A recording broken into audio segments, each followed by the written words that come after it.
Please keep all hands and arms inside the vehicle at all times. Permanecen sentados, por favor. Don't worry if your feet begin tingling. That just means it's working. I hope this isn't the boat with the leak. If the boat gets stuck, just give it a good kick. You know, you're our first human test subject. At this point, I'd usually say something about the joys of marriage. But since you're already married, I can skip that part. How was the ride? In other words, a perfect metaphor for marriage. Please step up to the boat to your right and enjoy your visit to the First Church of Lechuk, Orthodox. Yes, my child. Greetings, my child.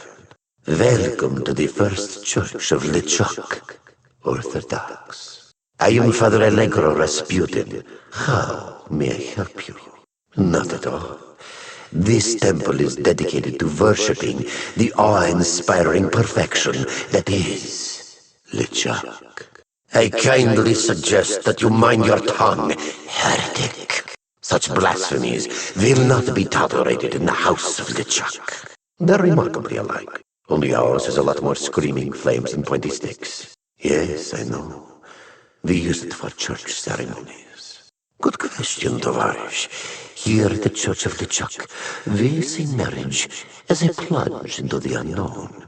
As a symbol of that plunge, we send our newlyweds on a harrowing ride down a river of molten lava. Only if the restless spirit of Lechuk doesn't approve of the union. Besides, our honeymoon boats are lined with Stantec, voodoo, and hence asbestos to keep fatalities to an acceptable minimum. Wonderful. Where is your bride? Well then, you can't take the plunge. Well, I suppose we could use another test run before Lechuk and Elaine's impending nuptials. Hop on board. This is highly unorthodox, but what the heck?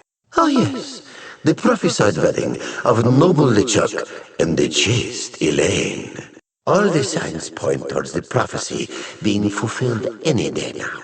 I've been working my ghost fingers to the bone, trying to get the church ready for their wedding ceremony. The First Church of Lechuk, Orthodox, doesn't recognize Elaine's blasphemous marriage to the anti-Lechuk. The evil anti-Lechuk, he whose name must not be spoken. What is the name? Blasphemer! Don't be silly. The anti-Lechuk is 3 meters tall, has a prehensile tail, a forked tongue, and the number 1138 stamped on his forehead. Stop saying that name! Of course not. I'm a ghost. Duh. Very clever, my child. But let's not go looking for trouble, eh? That's an interesting story, Tovarish. Many years ago, I was the captain of a stately ship called the Weeping Iguana. It was a good life, hauling contraband plush toys from one island to another. And then I met Lechuk. His crew of crazed ghost pirates made quick work of my fine ship and her equally fine crew. Lechuk himself gutted me with his flaming ghost sword and held my still-beating pancreas in front of my face before I died. When I woke up, I was another member of his obedient ghost crew. It was a gradual process. At first, I resented Lechuk for turning me into a ghost. But the more I thought about it, the more I came to revere him as a god. After all, he did bring me back from the dead, which is a pretty neat trick. So I decided to build this church in his honor. The hours are good. I occasionally miss the high seas. What's troubling you, my son? Das Vedanya. There is no escape from Monkey Island. Well then, why don't you just escape it again, Mr. Smarty Pants? Ha! Like I said, there is no escape from Monkey Island. Not even in the sweet embrace of death. I've never heard of that. What is it?